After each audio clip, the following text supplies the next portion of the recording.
O canal Brasão de Armas novamente lançou um vídeo expondo sua visão negativa da religião islâmica. Desta vez, Thiago Braga se utiliza dos atos terroristas cometidos pelo grupo Hamas para defender a ideia de que decapitar pessoas é uma tradição antiga do Islã com fundamentação religiosa. A utilização de fatos históricos reais deslocados de seu contexto e colocados de forma generalizada é uma estratégia comum usada pelas ideologias para justificarem suas posições de poder ou ações através da história. Os aspectos positivos e negativos da história de cada povo devem ser analisados dentro de seus contextos específicos, sob o risco de cairmos em uma visão de progresso linear que considera tudo que é mais moderno ou ocidental como algo melhor e que iguala tudo que é antigo ou não ocidental às coisas piores. Esse tipo de pensamento acaba por legitimar uma ideia de suposta superioridade dos povos e culturas do Ocidente, ignorando ou minimizando os diversos problemas existentes dentro das próprias sociedades ocidentais, bem como a exploração e as violências que esses cometem sobre o Oriente e outros países menos economicamente desenvolvidos. Em nosso caso específico,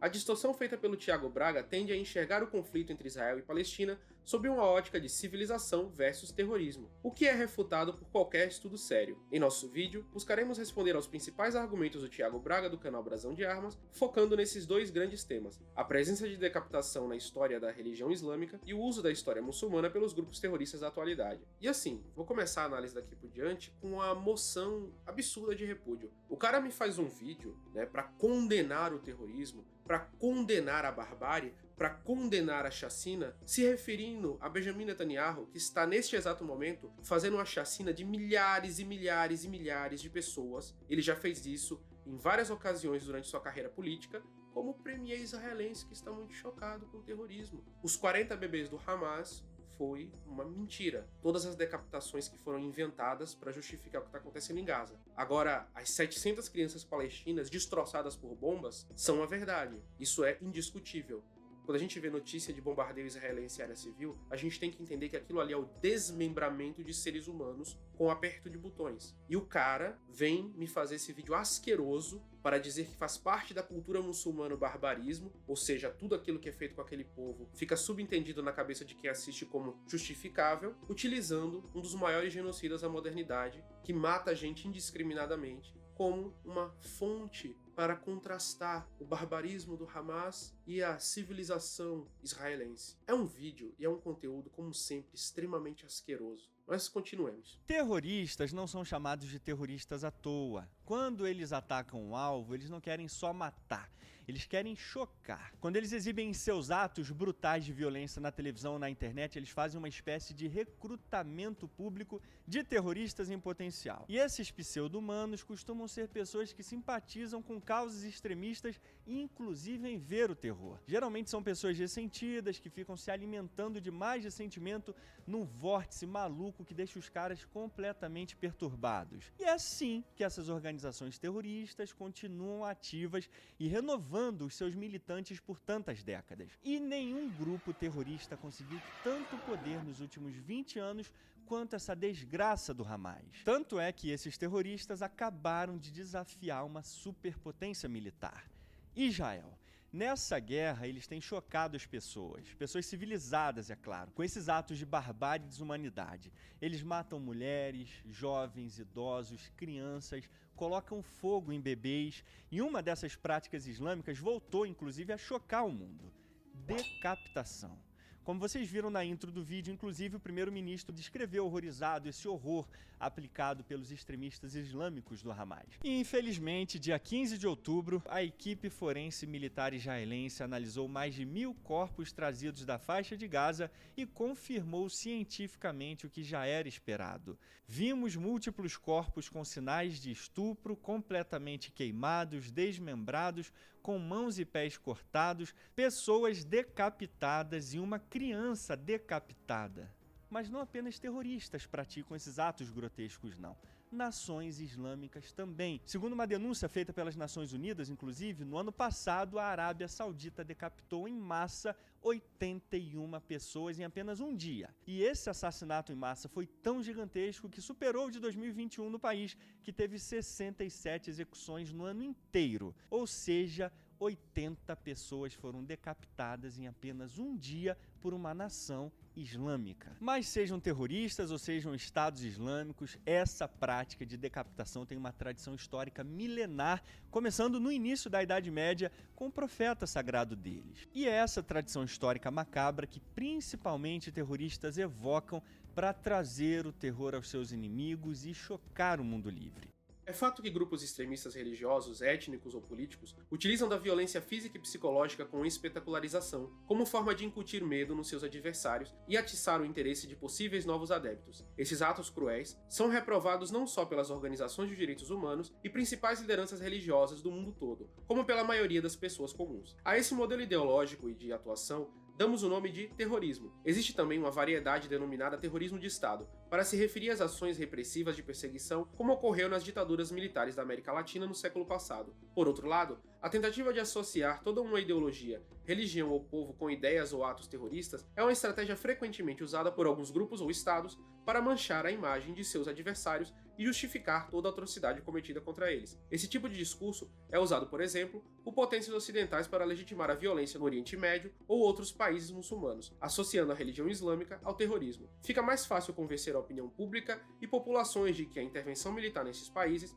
são aceitáveis, pois estaria se tratando de combater indivíduos terroristas. Então assim, não importa, por exemplo, que George W. Bush, na sua invasão do Iraque, vai matar mais gente do que o neto de Gengis Khan, Hulagu, no século XIII. Eles estão combatendo terroristas, então ele pode fazer o que ele quiser. E é essa lógica de sempre contrastar a barbárie, que pode existir ou não, com a civilização, que vai simplesmente dar carta branca para extermínio. E aí eu quero que você que está assistindo se pergunte, onde é que está a baliza moral? Se o agente promotor da justiça e da civilização faz o pior do que os supostos bárbaros que estão combatendo. Desta maneira, o discurso antiterror é muitas vezes utilizado para validar crimes de guerra que atingem populações inocentes que sequer estão ligadas às ações de grupos terroristas ou de governos em conflito com as grandes potências. A condenação ao terrorismo é extremamente necessária e é importante frisar que os atos do Hamas não são aprovados nem representantes da autoridade palestina e nem pela maioria das autoridades religiosas muçulmanas. Discursos de apoio e aprovação ao Hamas, como vimos por parte de grupos minúsculos no Brasil, foram por parte de militantes de ideologias seculares, sem nenhuma vinculação com o discurso religioso do Islã ou sequer do discurso do Hamas. Portanto, questionar o enviesamento ideológico da análise de Thiago Braga não significa apoiar os atos do Hamas, nem relativizar o terrorismo. Até porque em todos os países muçulmanos do mundo, o terrorismo ele é punido com pena de morte. No Ocidente, não. Tanto é que Andrews Breivik, que fez aquele atentado horrível ali no norte da Europa, ele está hoje na prisão reclamando que os videogames que colocaram para ele jogar não são os mais atuais, como a gente viu aí nas notícias recentes. Enquanto nos países muçulmanos, qualquer terrorista capturado é punido com pena de morte. Onde é que há tolerância para o terrorismo? É no mundo islâmico? Você vê diversos livros, se você realmente está interessado em pesquisar sobre isso e não ficar fazendo ilações e vídeos estúpidos na internet. Mas você vê diversos escritores religiosos de países muçulmanos escrevendo livros antiterrorismo. Você vê as penas mais duras e máximas dentro dos países muçulmanos para terroristas. Você vê exércitos de países muçulmanos inteiros combatendo grupos terroristas. E aqui, o que é que esse pessoal, que fica aí falando mal do Islã faz para combater o terrorismo? Nada. Eles só ficam fazendo uso da legitimação de que os terroristas estariam seguindo o Islã da melhor forma possível. Então só tem duas pessoas que acreditam que os terroristas estão certos. Eles mesmos e os grupos anti-islâmicos que a gente vê por aí. As chocantes notícias sobre o assassinato contra civis israelenses cometido pelo Hamas foram bastante disseminadas pela mídia internacional, descrevendo, além de mortes por tiros, a existência de decapitações e incinerações de pessoas, inclusive bebês. Nas imagens mostradas por Thiago Braga no início de seu vídeo, o primeiro-ministro de Israel, Benjamin Netanyahu, aparece falando por telefone com o presidente dos Estados Unidos, Joe Biden, sobre as formas de morte cometidas pelo grupo palestino no início do mês de outubro de 2023. Como já comentamos em outro vídeo sobre o tema, as mesmas descrições aparecem em discursos de jornalistas e do presidente americano, onde os mesmos afirmam terem visto pessoalmente as imagens dos corpos decapitados e queimados de bebês. Em declarações posteriores à imprensa, o exército de Israel declarou estar ainda verificando a veracidade daqueles atos trágicos. E tanto jornalistas quanto o presidente americano, através da comunicação oficial da Casa Branca, disseram não ter visto pessoalmente os corpos e cabeças decapitadas, mas apenas que ouviram relatos a respeito e viram imagens em má resolução que lhe teriam dito ser fotos de corpos decapitados e incinerados. Mas isso o Thiago Braga não vai falar para você. Ele não vai falar que a própria Casa Branca, depois disso, rejeitou as afirmações e disseram que Joe Biden não viu nada. e que basicamente a gente tem que acreditar no Benjamin Netanyahu, que disse ao público em 2015 que Hitler não tinha intenção nenhuma de matar judeus e que foi os palestinos que convenceram ele a matar o povo no Holocausto. Então, assim, uma pessoa historicamente muito honesta como Benjamin Netanyahu vai ser a fonte para as atrocidades que foram supostamente cometidas e que são a justificativa bélica para a guerra. Muito politicamente e historicamente honesto, para não dizer o contrário. Os atos de violência cometidos contra civis israelenses são condenáveis, assim como as ações militares contra alvos civis palestinos sob o pretexto do combate ao terrorismo. Muitos inocentes ainda estão pagando o preço de ambos os lados por conta das agendas de grupos políticos e ideológicos. Mas é importante nessa era das notícias falsas sempre buscarmos a veracidade das informações, para não nos tornarmos refém das disputas narrativas usadas como arma de guerra, quando um lado no conflito tende a ampliar as atrocidades do inimigo, ao mesmo tempo que silencia ou relativiza suas próprias ações violentas incrivelmente maiores. O exercício de punições excessivas ou arbitrárias por parte do governo de um país, sem garantir amplo direito de defesa, também é uma questão grave e moral, mas parece exagero querer ligá-los aos atos de um grupo terrorista. O brasão de armas tenta conectar o governo da Arábia Saudita, cujo sistema político é baseado em uma interpretação wahhabita da lei islâmica, com o Hamas, como se houvesse uma mesma fundamentação ideológica por trás da execução cometida nos dois casos. Não sei se foi proposital, mas ele esquece de mencionar que as execuções por decapitação recentemente ocorridas na Arábia Saudita, a qual ele se referiu, foram crimes que são considerados hediondos na maioria dos países, como terrorismo e homicídio. O Thiago Braga parece achar que existe uma conexão entre pena de morte contra terroristas e a execução de inocentes sem processo jurídico por grupos terroristas. Apesar de crítico das execuções sauditas, a instituição Human Rights Watch, que ele colocou no vídeo dele, ao noticiar as 81 condenações no país árabe, não oculta a informação de que muitas dessas penas foram aplicadas para crimes de terrorismo, assassinato e outros crimes hediondos. O comentário do canal também não distingue as críticas que os organismos de direitos humanos fazem sobre a pena de morte no país árabe. Uma das críticas se refere às questões processuais, no qual se questiona se os julgamentos dão o devido espaço aos réus para se defenderem e se comunicarem com seus familiares, ou se a imputação do crime não é uma forma de perseguir uma minoria de dissidentes políticos que cometem atos terroristas com base nisso. A outra crítica é contra a pena de morte em si, ideia que tem se tornado forte dentro dos setores da ONU e outras organizações não governamentais, apesar de alguns países, na liderança do Conselho de Segurança das Nações Unidas, ainda manterem a pena de morte em suas leis. Então assim, imagine se a gente fosse aplicar o mesmo padrão Thiago Braga de análise da Arábia Saudita ou de qualquer outro país sobre o que ele considera como o mundo livre, os Estados Unidos. Olha gente, os Estados Unidos acaba de envenenar dezenas de pessoas. Os Estados Unidos acaba de fritar e torrar dezenas de pessoas. Isso seria uma análise honesta? Não. Porque essas pessoas são o quê? São terroristas, criminosos, assassinos, estupradores, que receberam a pena máxima no país, a pena de morte. Da mesma forma, a Arábia Saudita tem como método a decapitação como uma de suas formas de pena de morte, como a França tinha até 1977, época do Star Wars, enfim, da televisão colorida, a França ainda estava decapitando gente como uma forma de execução rápida por crimes hediondos. Então assim, olha o nível de desonestidade intelectual. Ele cita uma matéria da Human Rights Watch que condena o uso da pena de morte pela Arábia Saudita, mas não oculta que essa pena foi lançada para terroristas. E aí ele diz que o que a Arábia Saudita faz e o que os terroristas fazem é a mesma coisa. Então, por exemplo, quando um assaltante vai lá e dá um tiro no dono de uma padaria para roubar e um policial dá um tiro no assaltante para tentar defender a padaria, é a mesma coisa, porque os dois estão dando tiros. Você tá entendendo o nível de estupidez? Ato 1. Decapitação. Uma tradição histórica do mundo islâmico. Tá querendo me espraguejar em árabe nos comentários? Calma que decapitações nunca foram exclusividades do mundo islâmico não, e eu sei bem disso. Os cristãos na Idade Média fizeram uma cabeçada rolar também. Na Revolução Francesa, se você andasse na rua, você não tropeçava em pedras não, você tropeçava em cabeças. Só que a decapitação no mundo islâmico tinha um significado muito maior.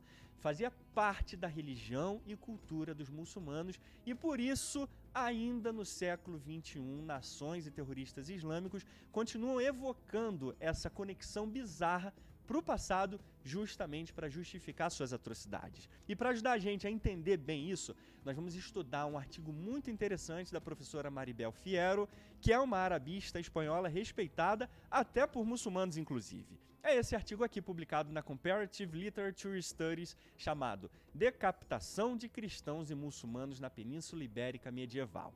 narrativas, imagens e percepções contemporâneas. E aí, aqui nesse estudo, a professora Maribel mostra o que talvez seja o primeiro precedente histórico de decapitações seguidas sendo ordenadas simplesmente pelo maior muçulmano que já pisou nessa terra, Maomé.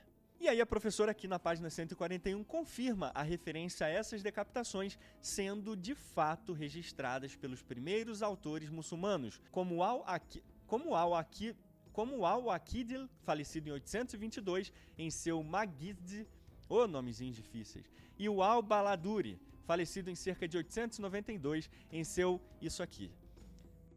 Como o próprio Tiago Braga relembra, a decapitação como método de execução na história humana é antiga e não é invenção nem exclusividade dos povos muçulmanos. O primeiro registro da prática de execução é a paleta de Narmer, de 3100 a.C. Desde que a história começou a ser registrada, o homem decapita o homem. Mas segundo a argumentação do vídeo do Brasão de Armas, para os muçulmanos a decapitação teria um significado cultural e religioso, por ter sido praticada pelo seu fundador, o profeta Muhammad, que no ocidente é chamado de Maomé. Afinal, terroristas quando decapitam, estão apenas seguindo o precedente cultural de seu profeta. E por que não, cultural contínuo do Islã, não é mesmo? Na verdade, como sempre, a história tem mais nuances do que uma caricatura extremamente mal pesquisada. Episódios de guerra, punições e execuções realmente se encontram na vida do profeta Muhammad, que exerceu liderança religiosa e política na Arábia, buscando formar alianças, criar regras e organizar militarmente sua comunidade para se defender de grupos que os perseguiam. Portanto, é historicamente correto que o mais importante profeta do Islã empunhou armas, liderou exércitos e puniu inimigos, como também haviam feito os líderes religiosos do Antigo Testamento, dentre eles Josué, Gideão, Samuel e Elias. Diferente do cristianismo ou budismo, judaísmo e islã foram religiões que se formaram em um contexto de enfrentamentos bélicos, como não lembrar, por exemplo, do livro de Judite no Antigo Testamento, no qual a nobre judia salva seu povo do exército assírio, cortando a cabeça do general inimigo Holofernes, enquanto o mesmo dormia embriagado. Considerar que esse tipo de comportamento seria indigno de uma pessoa religiosa é uma visão muito recente e bastante reducionista do que é religião e seu papel nas sociedades humanas. O apóstolo São Pedro, em sua carta aos Romanos, fala da espada para sintetizar o poder de recompensar e punir da autoridade política, algo que foi recorrente nos autores cristãos antigos e medievais, utilizando a expressão gladius secularis ou gladio materialis, espada secular ou espada material, para se referirem ao poder terreno, e gladius spiritualis, espada espiritual, para designarem o poder da igreja. Quando o profeta fundador do Islã empunhava a espada para combater seus inimigos na guerra ou para punir prisioneiros e descumpridores das leis de sua comunidade, não estava fazendo nenhuma novidade nas formas de combate ou punição. O que surgiu de diferencial com a religião islâmica, em termos de guerra e leis punitivas, foi o estabelecimento de novos códigos éticos regulamentando as ações bélicas, as formas de punir e outros elementos da sociedade. Algo, aliás, semelhante ao que ocorreu com o caso do Código Deuteronômico, dos antigos judeus, quando comparado às formas de guerrear e aos ordenamentos jurídicos dos povos vizinhos da época. E como esse tipo de atuação era considerado algo legítimo na época, não foi estranho que os autores muçulmanos antigos registrassem os atos guerreiros e jurídicos do profeta Muhammad. Mas essa tradição foi desenvolvida, criticada e deu origem a uma nova tradição jurídica dentro do próprio seio da sua comunidade muçulmana. Hoje, com nossas sensibilidades modernas, que consideram trancafiar alguém numa cela às vezes pelo resto da vida, em confinamento sob condições esquálidas infinitamente mais humanas, de que rapidamente por fim a vida de um assassino, criminoso de guerra, um contraventor grave como faziam os antigos, a decapitação caiu em largo desuso, sendo relegada mais comumente como arma de propaganda de terroristas no Oriente Médio, mas foi uma das penas mais comuns de execução na história humana, por estados considerados legítimos. Outra questão que pode ser levantada é a de como a pena de morte foi amplamente aceita pela moral de diferentes religiões, incluindo cristianismo, budismo, judaísmo, hinduísmo e tantas outras, sendo a sua legitimidade ainda defendida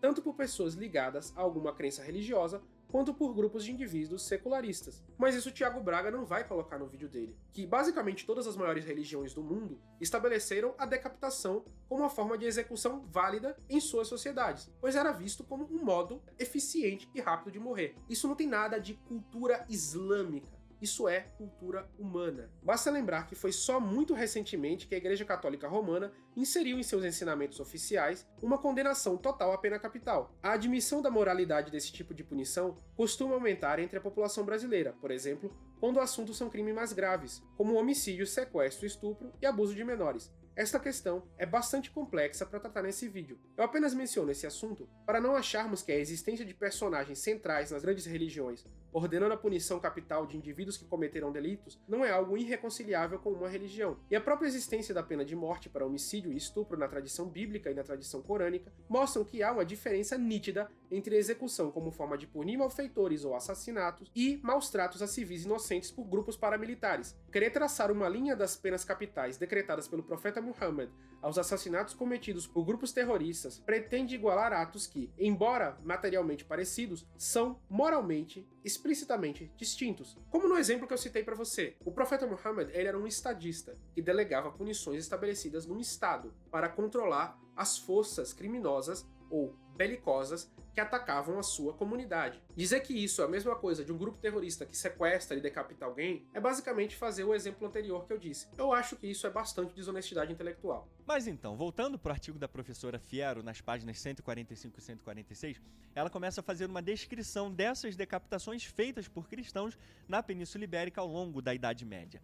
Mas aí, no parágrafo 146, ela mostra que, apesar disso, algumas fontes ibéricas medievais traçam uma distinção entre as decapitações cristãs e muçulmanas. Essas fontes primárias deixam claro que a decapitação era uma característica específica da cultura e prática militar muçulmana, relatando inclusive que em eventos ocorridos entre o século 9 e 10, cristãos que perdiam as batalhas, por exemplo, contra os muçulmanos, estariam destinados a ter suas cabeças cortadas. A gente pode ver inclusive algumas dessas descrições macabras aqui num poema bem interessante de Fernán González no verso 204, onde ele diz o seguinte, ó: "Temos uma pequena companhia de armas, muito diminuída.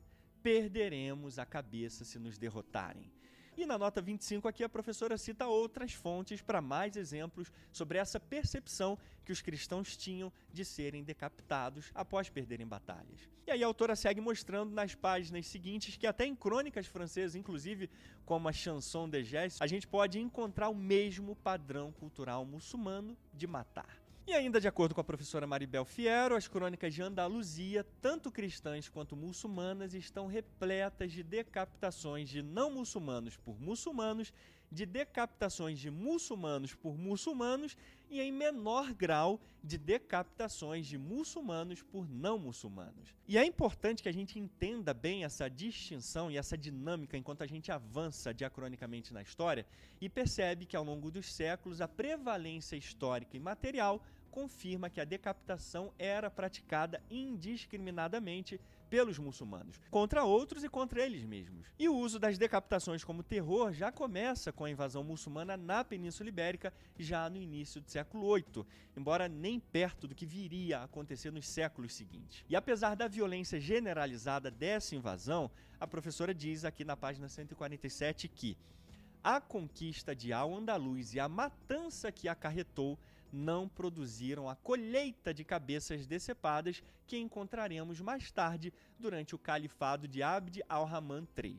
As fontes mencionam apenas algumas decapitações, enquanto relatam outros métodos de instilar terror, como o falso canibalismo. E aqui já é possível ver o paralelo histórico entre o ontem e o hoje nas demonstrações do terror psicológico também usado no extremismo islâmico, como, por exemplo, chocar e aterrorizar quem vê. E é a partir desse ponto no estudo da professora Fiero, que vai da página 147 até a página 156, que o bicho começa a pegar feio. 9 páginas repletas de terror registrado em crônicas e em relatos dos mais horrendos possíveis dessas decapitações pelos muçulmanos. Eu só vou descrever algumas aqui pelo bem do nosso estudo.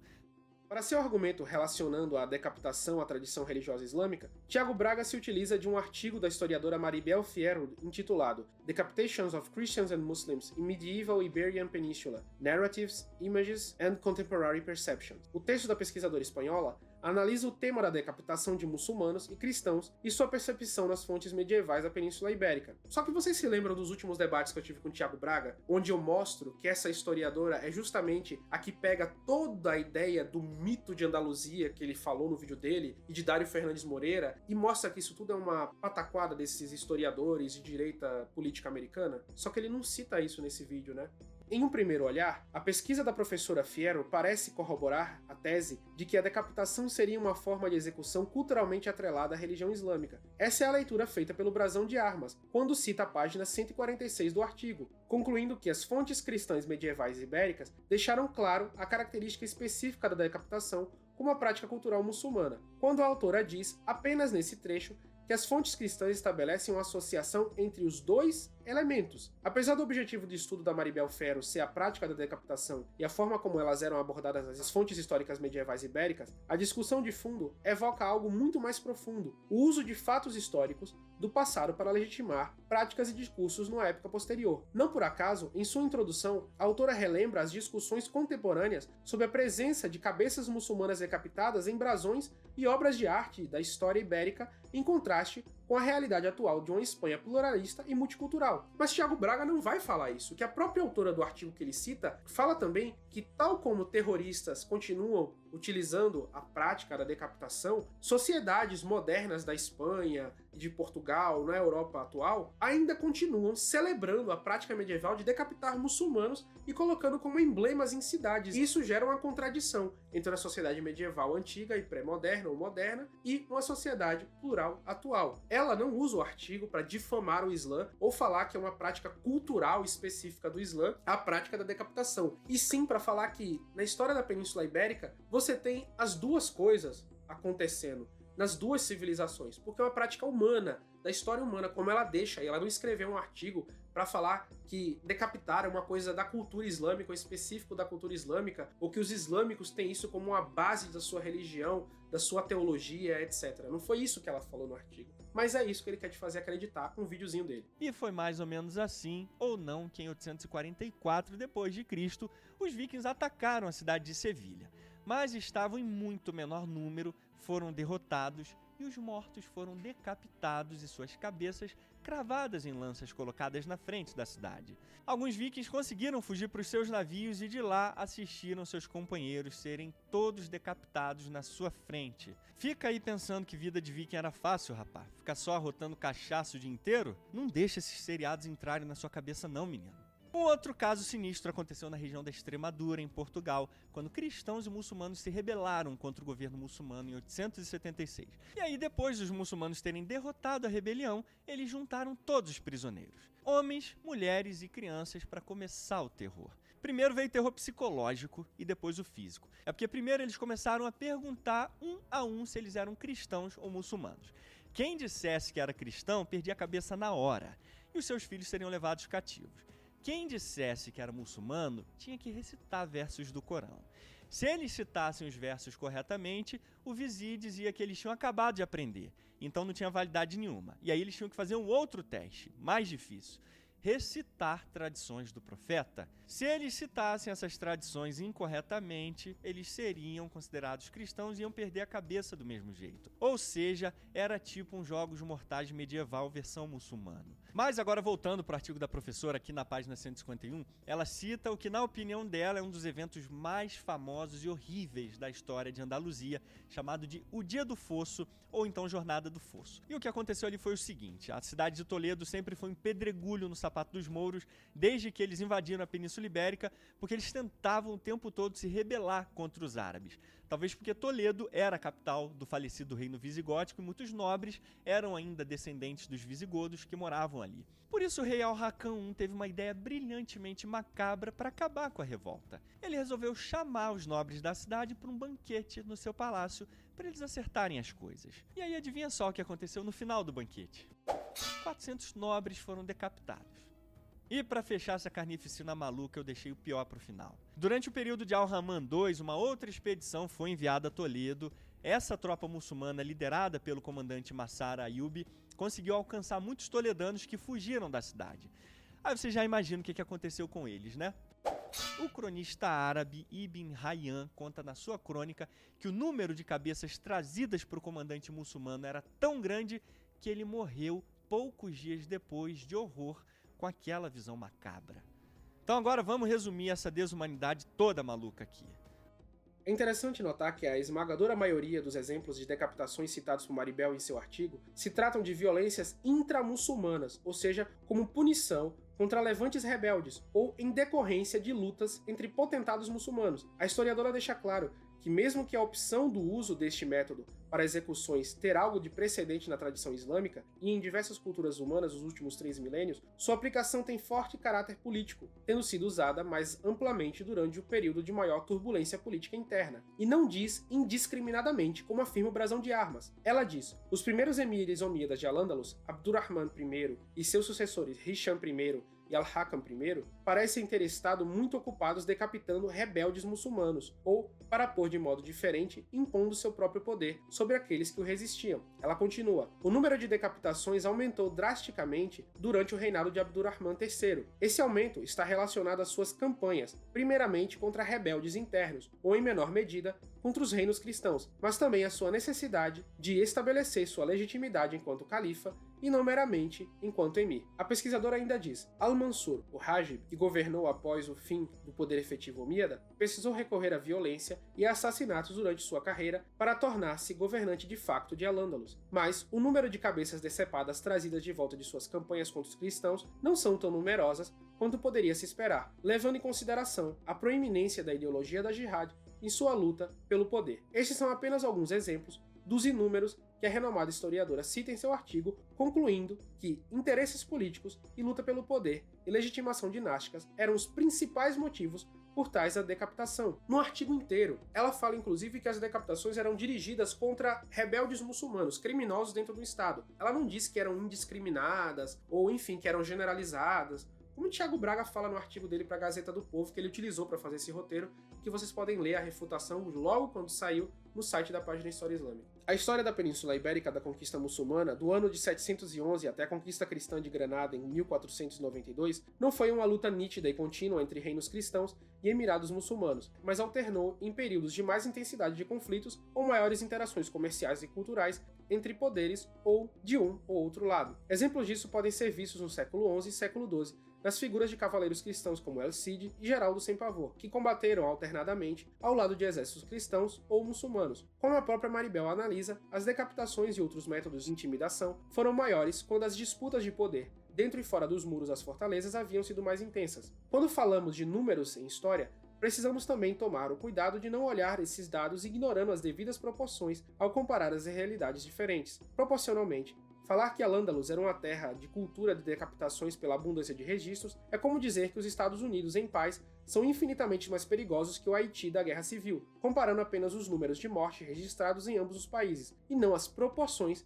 entre o país continental com população maior e registros abundantes a uma pequena ilha caribenha, ainda que em guerra e sem política ou imprensa eficaz. Mas como conclui a própria Maribel Fierro na página 156 de seu artigo, as muitas referências à prática de decapitação na Península Ibérica durante a Idade Média não implica que seus habitantes inventaram a prática, com a decapitação sendo muito bem documentada em outros contextos temporais e geográficos. Os assírios a faziam tal qual os israelitas, uma das instâncias mais famosas sendo aquela de Golias por Davi. Povos celtas foram associados à decapitação de seus inimigos, e a prática não era desconhecida dos povos mediterrâneos. Apesar do fato de a prática romana de decapitação ter sido de certo modo censurada por historiadores clássicos ocidentais, que a consideravam inapropriada para representantes da civilização distintos do barbarismo, já foi demonstrado que decapitações eram uma prática comum entre os romanos, sendo seu exemplo mais impressionante na Batalha de Munda, no sul da Península Ibérica, quando César rendeu e cercou os partidários de Pompeu com um círculo de lanças nas quais um número de cabeças pendiam. Em tempos visigóticos, a decapitação era conhecida na Península Ibérica, ambas como uma punição legal e costume militar, apesar das referências a ela serem infrequentes. Carlos Magno ordenou a decapitação de seus inimigos saxões derrotados em 787. Decapitações militares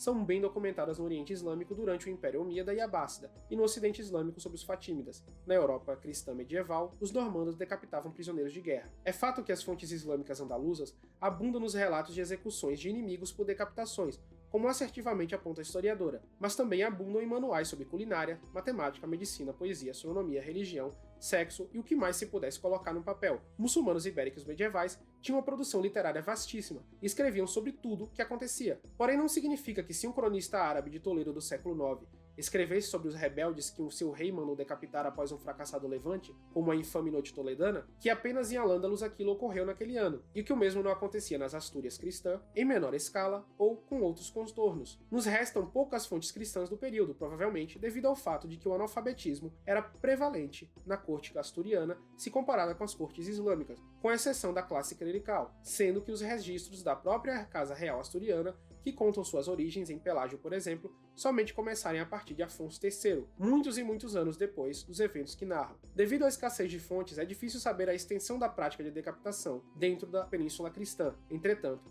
é na descendência cultural de facto destes que as cabeças de muçulmanos mortos há mais de meio milênio continuam a decorar praças em Portugal e na Espanha até hoje. Como a própria Maribel diz no artigo, os cronistas cristãos devem muito aos cronistas muçulmanos, pois muitas vezes se baseavam nesses para relatar suas próprias histórias, mas é fato de que esses registros também abundam nas próprias fontes islâmicas. A questão é, qual a extensão das decapitações feitas por cristãos ibéricos? Será que cronistas cristãos procuravam ignorar isso por quererem limpar sua história, como os historiadores ocidentais do século XIX fizeram ao excluir as decapitações romanas de seus trabalhos? Ou será que os próprios cronistas cristãos, em sua quase totalidade padres, tinham vergonha de seus correligionários praticarem isso? Não há como saber, mas daí, inferir que na medievalidade ibérica, decapitar é inerentemente cultural islâmico ou pouco ou quase nada cristão, é uma inferência que sequer a pesquisadora do tema que Tiago Braga citou faz. Na verdade, quem continua até hoje celebrando decapitações medievais de um passado ibérico não são os muçulmanos. Você não encontra a cabeça de um cristão decapitado sendo exibido orgulhosamente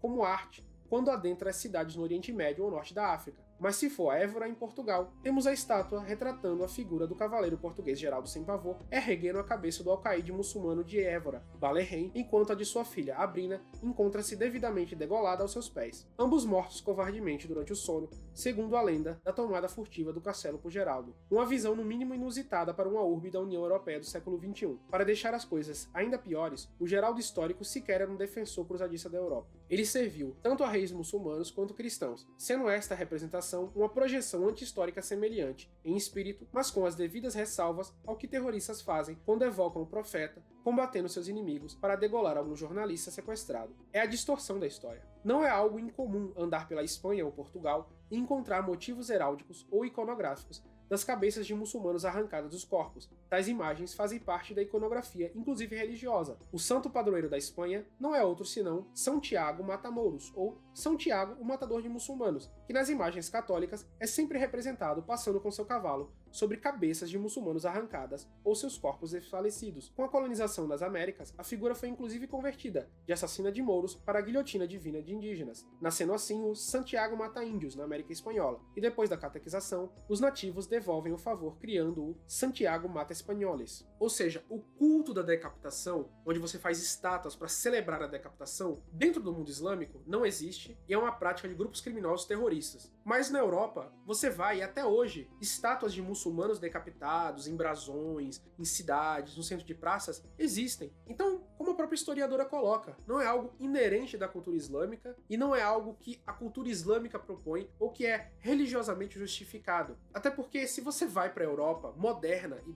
vastamente secular, você ainda encontra as mesmas celebrações. Então, onde é culturalmente celebrado? Fica aí o questionamento para você que está assistindo. A professora Fiero, na sua conclusão, mostra que decapitações aconteciam em vários povos, incluindo europeus, na Idade Média e até no Império Romano, inclusive, antes deles. Mas na Idade Média, a maior parte das fontes, tanto cristãs quanto muçulmanas, mostram essa execução sendo feita indiscriminadamente pelos muçulmanos, tanto contra cristãos, como especialmente contra muçulmanos apóstatas e rebeldes. E aqui na página 157 ela diz que a visão cristã de decapitação como um costume especificamente muçulmano também tinha a ver com a prática real e a realidade histórica. A luta dos omíadas para impor o seu domínio sobre os muçulmanos de Al-Andalus e do norte da África e para enfraquecer os governantes cristãos do norte da península levou-os muitas vezes a recorrer à decapitação de seus inimigos em grande escala. E no parágrafo final, a professora conclui que a decapitação de inimigos derrotados após a batalha era uma prática militar bem enraizada na Andaluzia e, de forma mais geral, na conduta militar islâmica da guerra, é claramente documentada em narrativas encontradas em diferentes gêneros literários, além de crônicas e manuais sobre a condução da guerra. A prática de decapitar inimigos derrotados com uma longa tradição nos tempos pré-islâmicos foi legitimada em termos islâmicos e talvez reforçada por algumas interpretações do versículo corânico 8:67 sobre o tratamento dos prisioneiros e pelo precedente profético. Portanto, historicamente, decapitações não eram apenas eventos violentos praticados pelos muçulmanos para causar o terror. Decapitações faziam parte da cultura deles.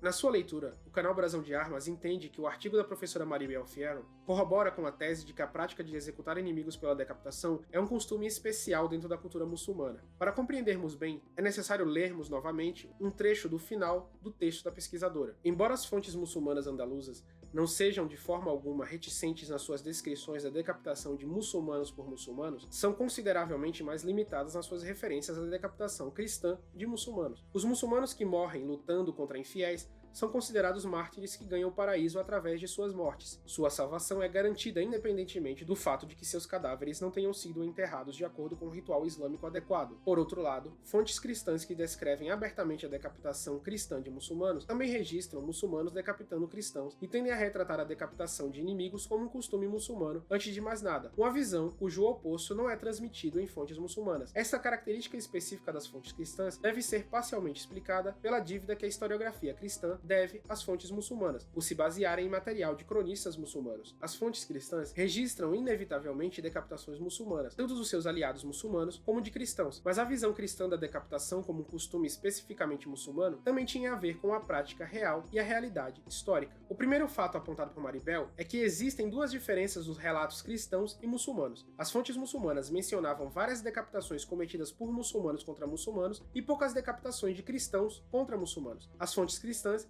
relatam de forma abundante as decapitações feitas por cristãos contra muçulmanos e de muçulmanos contra cristãos, como um costume essencialmente islâmico. Como os autores cristãos baseavam seus escritos nos cronistas muçulmanos, acabavam por registrar de igual forma as execuções em que muçulmanos decapitavam seus inimigos, quer fossem cristãos ou muçulmanos. Quando a professora Fierro conclui que a visão cristã da decapitação como costume especificamente muçulmano também tinha a ver com a prática real e a realidade histórica, ela está se referindo ao contexto específico da Península Ibérica medieval, onde houveram muitos momentos em que governantes e líderes militares islâmicos ordenaram que fossem cortadas cabeças de rivais políticos, conspiradores, revoltados ou prisioneiros. O precedente citado por Maribel da Batalha de Badr, na atuação de Muhammad, se refere à batalha que ocorreu no ano de 624, quando o profeta ordenou que 2 dos 70 prisioneiros que foram capturados fossem decapitados, enquanto todo o resto foi poupado e anistiado. O capítulo 8, versículo 67 do Alcorão é um texto que também se refere a esse episódio, que diz não ser permitido a nenhum profeta fazer cativos antes de ter subjugado completamente determinado território. Veja bem, a autora não diz que o profeta Muhammad tornou a decapitação um costume específico ou distintivo da religião muçulmana, já que ele seguiu uma prática anterior das leis de guerra da Arábia pré-islâmica. O que ela argumenta é que a atuação do profeta e a antiguidade do costume anterior foram posteriormente invocados para justificar a prática da decapitação no mundo muçulmano medieval. Para entender bem, basta compararmos a execução de Badr com outras decapitações citadas no artigo. Após a sua vitória, Muhammad ordenou a morte de apenas 2 prisioneiros, pessoas que haviam matado muçulmanos e tentado matar o profeta enquanto orava durante a perseguição perpetrada pelos pagãos de Meca contra os adeptos da religião. Ou seja, como vemos tanto na biografia do profeta Muhammad, como no que foi colocado por Maribel no artigo dela que o Braga cita, o profeta não usou decapitações como uma ampla forma de execução, e que às vezes em batalhas apenas 2 prisioneiros eram executados, pois eram os piores criminosos de guerra. O Islã é uma religião extremamente jurídica, então não tem isso de decapitação indiscriminada como o Thiago Braga coloca no vídeo dele. E muitos islâmicos extremistas em pleno século XXI fazem questão de lembrar a todos aquela que é, abre aspas, a forma mais islâmica de execução. Ato 2. A história se repete. Decapitações e o terrorismo muçulmano no século XXI. 2023 ainda nem terminou e já temos 2 guerras. A Ucrânia continua lutando contra a invasão assassina da Rússia e agora o mundo presencia mais um conflito brutal em Israel e na Palestina, iniciado por uma série de ataques terroristas covardes feitos pelos terroristas muçulmanos do Hamas. Mas só uma observação aqui. Como eu sei que a palavra terrorista pode magoar pessoas com sentimento frágil, a partir de agora eu não vou mais usar a palavra terrorista ao me referir ao Hamas. Ao invés disso, eu vou usar militantes do Hamas. Então, no sábado, dia 7 de outubro, os militantes terroristas do Hamas lançaram uma série de ataques terroristas contra Israel. Inclusive, esses terroristas militantes mataram mais de 260 civis em uma festa próximo a Gaza. Eles foram atirando em banheiros químicos um a um, sem saber quem estava lá dentro. Crianças e bebês foram assassinados, tiveram seus corpos queimados pelos terroristas, mulheres estupradas. Os terroristas publicaram fotos e filmagens das vítimas mortas no próprio Facebook delas e foi desse jeito bizarro que algumas famílias souberam da morte de seus entes queridos. Então não tem jeito melhor de chamar esses pseudo-humanos além de terroristas. Na segunda parte de seu vídeo, Thiago Braga continua argumentando que a decapitação é a forma mais muçulmana de matar, apontando como grupos terroristas que possuem uma interpretação extremista do Islã atuam e justificam seus assassinatos nos últimos anos. É importante frisar que várias lideranças muçulmanas do mundo todo condenam o terrorismo, e que a interpretação que esses grupos fazem da religião não representa os ensinamentos oficiais do Islã. Portanto, não há problema nenhum em qualificar as ações do Hamas contra civis inocentes como algo de fora da religião. O problema é quando o adjetivo terrorista é utilizado apenas para se referir a grupos radicais islâmicos, e não para grupos judeus e muçulmanos, como no caso do incêndio da igreja cristã de Tabgha por extremistas judeus em 2017, ou os atentados contra as mesquitas na Nova Zelândia em 2019. Esse tratamento diferenciado é importante no conflito Israel e Palestina, pois a defesa das ações militares israelenses, muitas vezes com crimes de guerra, frequentemente generalizadas, pintam apenas o lado palestino como terroristas e o lado israelense como defensor da democracia e da liberdade. E no conflito complexo de mais de 70 anos, não pode ser reduzido ao governo de Israel ou ao Hamas. Não há nenhum problema chamar terroristas de terroristas, desde que seja feito independente da ideologia ou religião. E claro que eu não vou ficar mostrando essas imagens horrendas aqui, porque o vídeo vai perder o alcance e eu não quero chocar quem está aqui simplesmente para se informar e entender o contexto histórico. Mas eu vou colocar todos os links dos ataques desses terroristas desumanos na descrição do vídeo, caso você queira ver até onde esses comunistas chegam. E os terroristas islâmicos mataram muitas pessoas usando um velho método bem típico deles: decapitação. E esse método repulsivo de matar tem sido muito usado não só nesses ataques do Hamas, mas em especial nas últimas 2 décadas, as decapitações têm sido usadas para chocar. Você deve até se lembrar que tem várias dessas cenas aqui na internet desses terroristas do Estado Islâmico divulgando filmagens de prisioneiros americanos prestes a serem decapitados em frente da câmera. E assim como todos os maiores grupos terroristas islâmicos do mundo, eles justificam seus ataques nos precedentes históricos terríveis que a gente viu aqui no ato 1. Os terroristas islâmicos estão entre os maiores exemplos de como a história pode se repetir e da sua forma mais terrível e desumana possível. E a professora Maribel Fiero, nesse mesmo estudo que a gente está analisando aqui, mostra as justificativas históricas e até religiosas dadas por esses mesmos terroristas para continuarem alimentando essas práticas literalmente medievais. Na página 140, inclusive, ela cita um especialista em radicalismo islâmico, o professor Gilles Kepel, e mostra como essa prática de show business inspira fascinação mórbida, em especial em públicos mais jovens. Kepel mostra o maior impacto que decapitações podem ter na vítima e em quem assiste, comparando, por exemplo, com explosões que não causam o mesmo tipo de conexão com as vítimas, como acontece com essas decapitações. E aqui no parágrafo seguinte a gente chega no ponto alto da correlação histórica feita justamente por esses extremistas muçulmanos. A professora Fiero, ainda citando Kepel, diz que ele salientou como é importante para militantes islamistas reprojetar suas práticas políticas para o passado, para onde eles consideram ser a verdadeira e original tradição islâmica. Para eles, a decapitação é a forma de execução mais islâmica, particularmente a execução de homens que foram feitos prisioneiros. Assim, a decapitação de reféns tem a intenção de transmitir 2 mensagens. A primeira é o puro horror, direcionado ao público ocidental. A segunda, dirigida ao mundo islâmico, é aquela através da qual os terroristas pretendem mobilizar as massas muçulmanas e, assim, procurar legitimação numa perspectiva religiosa. Portanto, o fator religioso está sempre presente na mente desses extremistas islâmicos. A política nunca é o único fator. A religião islâmica é um fator determinante nessas ações. E agora, na página 141, a professora destaca a parte onde os terroristas defendem que a decapitação é a forma mais islâmica de execução.